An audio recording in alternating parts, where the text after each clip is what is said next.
Hey, it's Vor from Samael, and you're listening to Brutally Delicious podcast.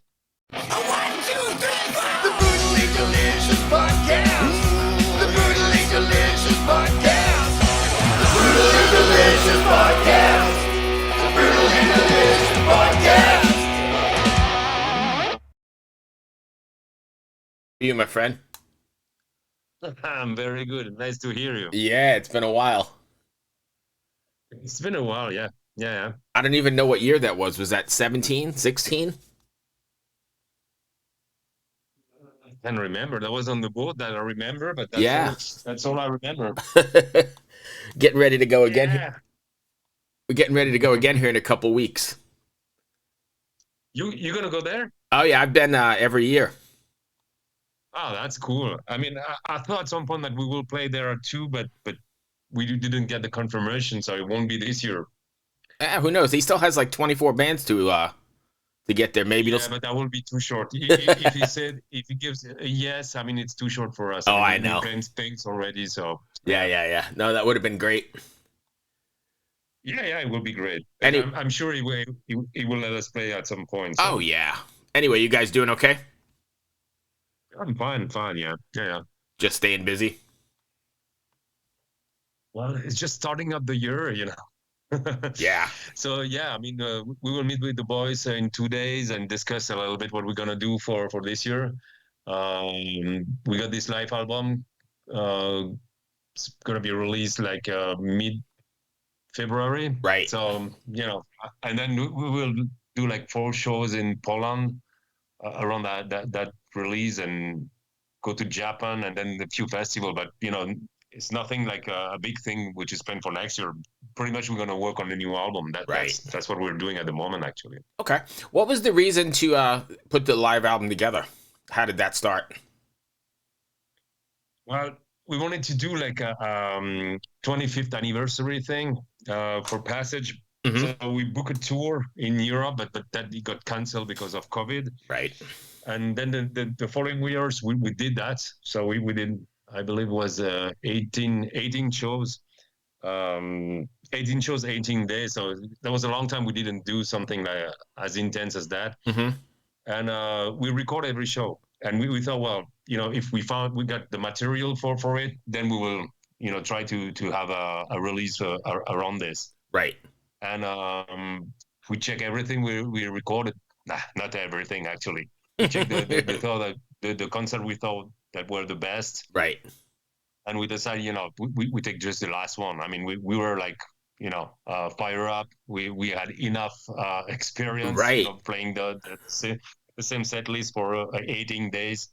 So yeah, we took that one, did a little bit of editing here and there. I think this is Drop who did that, and yeah. So we kind of have a new release of Passage, but instead of re-recording in a studio, we have a live version of it, and I kind of like it. I mean, I don't think it would have made sense to re-record that one, because it would not have been different enough probably from the right, original. So the live version at least got some spice, some more different vibe. I think it's got more punch. I heard the one song, and it's definitely punchier to me. Jupiterian Vibe. Oh yeah.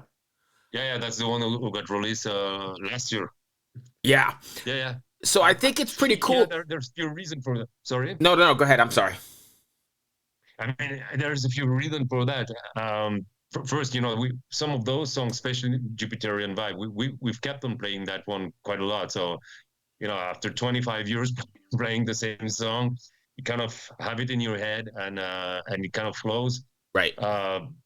We also, I mean, since we re-recorded, we did play shows for Ceremony of Opposite a few years ago. Mm-hmm. We actually tuned back to C sharp. That was the tuning for Ceremony. Okay. And we kept that tuning for now. And so the album is actually half a tone down from the original. Right. It's not much, but it kind of make it a little bit heavier somehow. Interesting. At least to my ear. So right. I don't know. Maybe that give some different tone to it. That could be, because it definitely sounds punchier. But what I was going to say is 25th anniversary tour, it's kind of cool to re-release this anyway, right? Or to release the live album, because there's a lot of fans who probably didn't even know you weren't even born or weren't into music back 25 years ago, right? That I don't know. I mean, what I got in mind was more like the people who were, around at the time and got the original version, Right, and kind of, it's not a nostalgic thing, but you know, maybe you've heard it enough, so to have it in a different version right. might keep it more interesting for a future to come. And yeah, of course, I mean, if there are some people who discover us with this, fine, that's cool. I mean, this is an important album for us, so Right. it's still relevant somehow to Oh this day. yeah. I mean, maybe not every song the same way it was back then, but yeah, like I don't have any problem to play those songs. What I was getting at though, as far as the newer fans is, I bet your shows, because like most shows I go to now, are multi generational, right? Like people like myself bringing their kids and even their grandkids at some point. It happens, yeah. It did happen already, yeah. Yeah, that's kind of crazy how it's so multi generational and gets passed down. I don't know about the other type of music. I mean, probably it's probably the same in any genre. But I know for heavy metal that happened quite a lot. I mean, I've been to Iron Man in concert like I don't know 5 6 years ago in Barcelona. Right. I was there with my girlfriend, and she didn't saw the band live yet. So I thought, well, that's a good opportunity. And same thing. It will be parents going with the kids, and it will be like going to a game, but there is only one team, and everybody win at the end. So that's kind of a cool thing. Yeah. No, I agree. So what was it like, I guess, playing these shows? You have new members in the band, Drop and Nails, right? So did they bring something different to these songs as well? Well, actually, they knew the album before joining the band. Both of them were kind of fan of the band before. Mm-hmm. Drop was playing. Alice as well. Actually, they were both playing in the band Cybrid. Maybe you heard about them Mm-hmm. from Switzerland. And we actually did a few shows together. We tour actually for the Solar album here in Europe. They were one of the opening acts.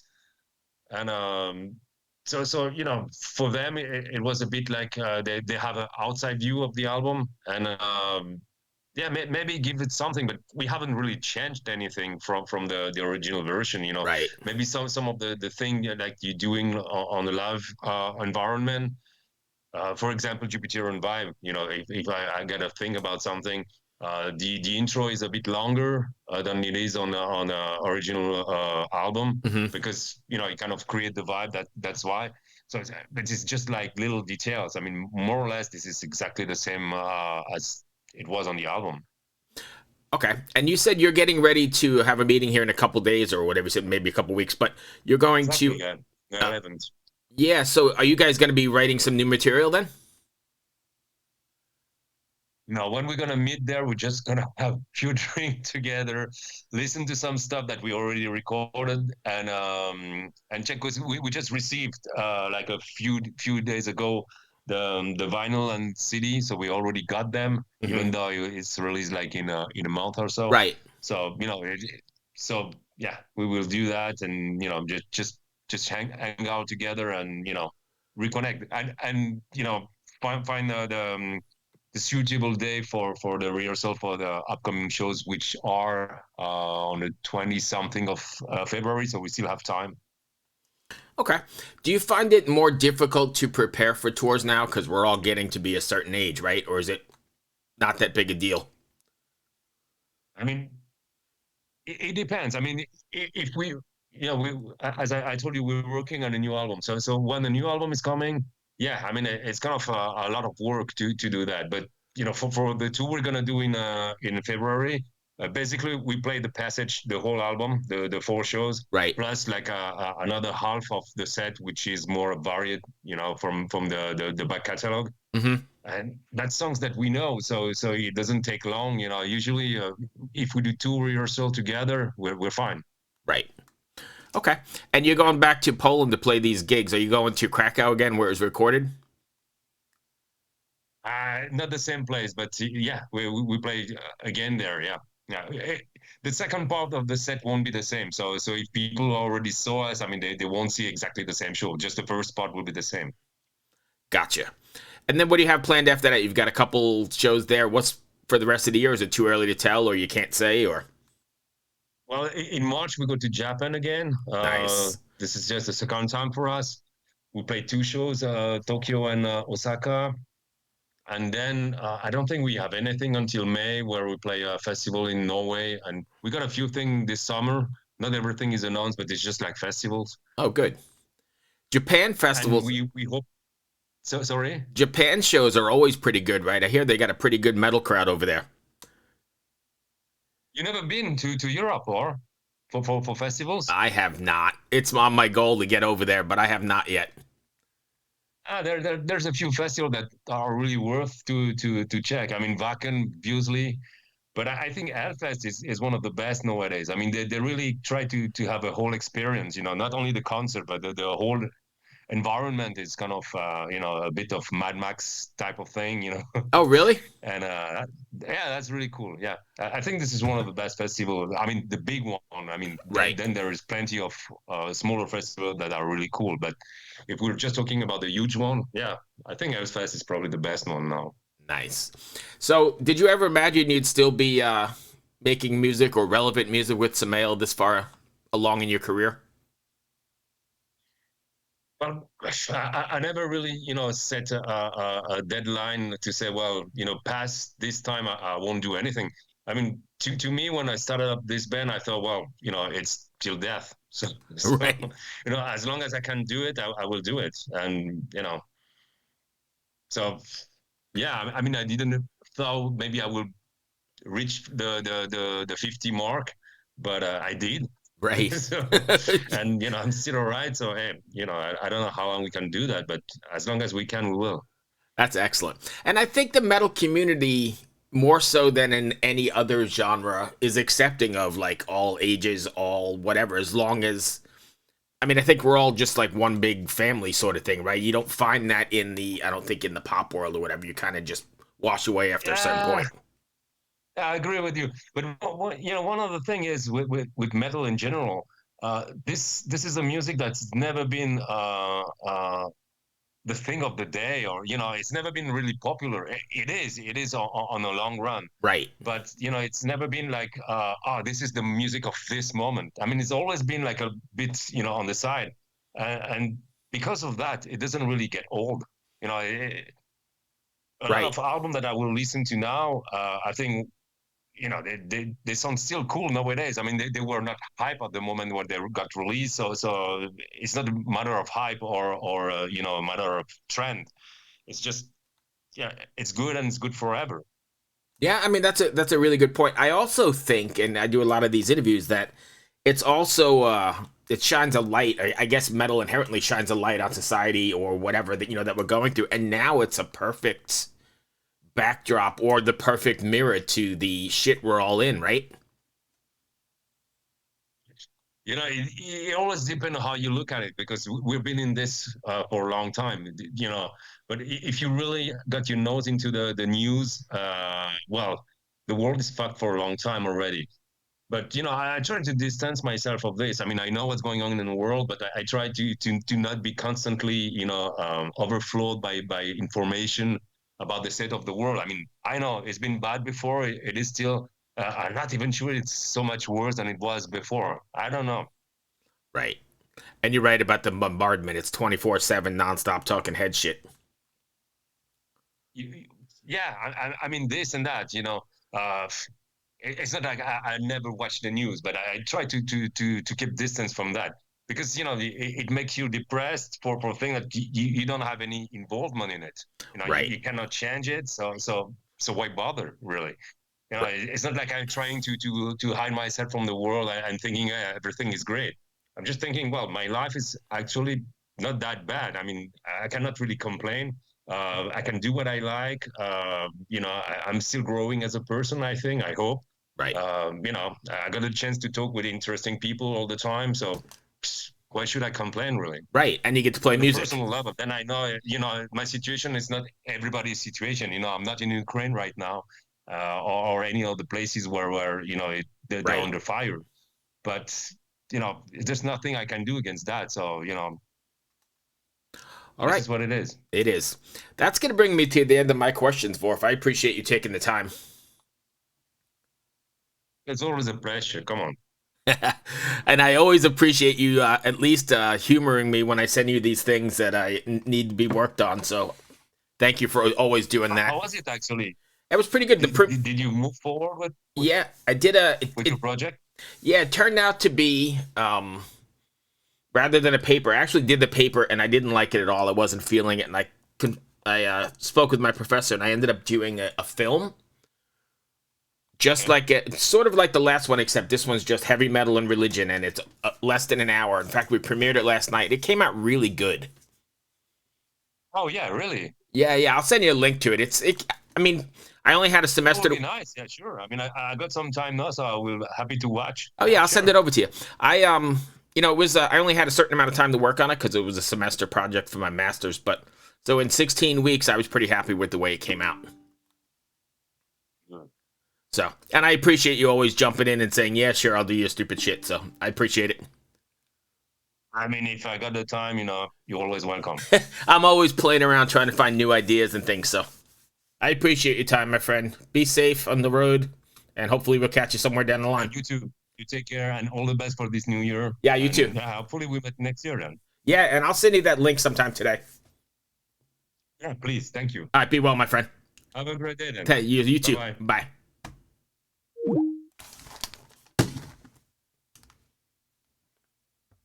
What's up, everybody? This is Dark Masic with Brutally Delicious, coming at you with a review of Everdawn's brand new album, Vanera. First off, Happy New Year, everyone. I'm looking forward to an exciting 2024. So, back to Vanera. I'd never heard of this band before, but I thought to myself, with a band name like Everdawn, I'm in. And sure enough, it did not disappoint. The style was interesting to say the least. I would have called it just straight symphonic metal. It was built to me as power. The closest comparison I can think of is Edenbridge. That's a fantastic symphonic band from, I believe, Austria. Their 2019 album Dynamite was one of the best of the year for me. Seriously, I'm wondering whether it's the same producer. I just gotta pause here to say two things. One, it is really refreshing to hear female-fronted symphonic metal and not immediately think they sound like Nightwish. Two, I sort of assumed this band was going to be from Germany or Sweden. I go to the Metal Archives and turns out they are from New Jersey. I know I said two things, but this is like five wrapped up into one. First and foremost, best news ever since I heard of Empress last year. They're a power metal band from Philadelphia. We need more of this style coming from the US. But also, this is like the only good thing to come from New Jersey since Bruce Springsteen, probably. As a Manhattan resident, I will say, good job, you stepped up your game.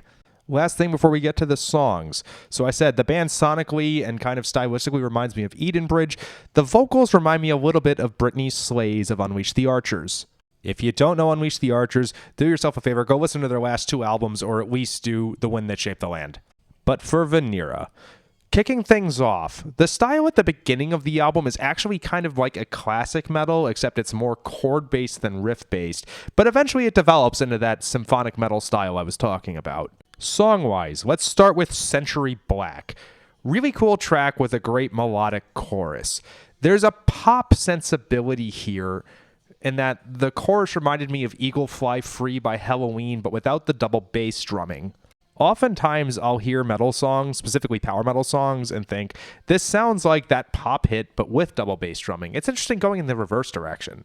And with Eagle Fly Free in particular, I've said that there are many songs over the years that have like blatantly stolen it.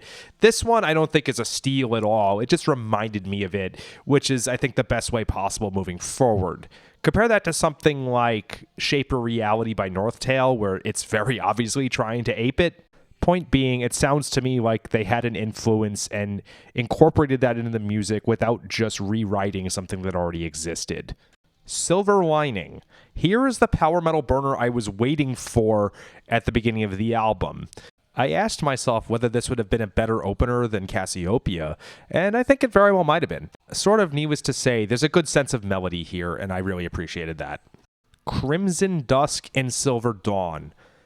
I think this might be the first instrumental I have ever praised in my history doing reviews for Brutally Delicious. This one rips hard. I mean it in the best way possible when I think I kept expecting vocals to come in. That's rare in that it sounded like it was building towards something. There are basically two types of metal instrumentals. The first type is about a minute and a half long, and it's atmospheric, and it's what they do to open an album when the opening track is too abrupt. The second type is just shredding, and there are great examples of that. I do actually like Yngwie, but you can tell it's there somewhat for self-indulgence most of the time. This one did not have that vibe at all. Like I'm saying, it felt like it was an actual song.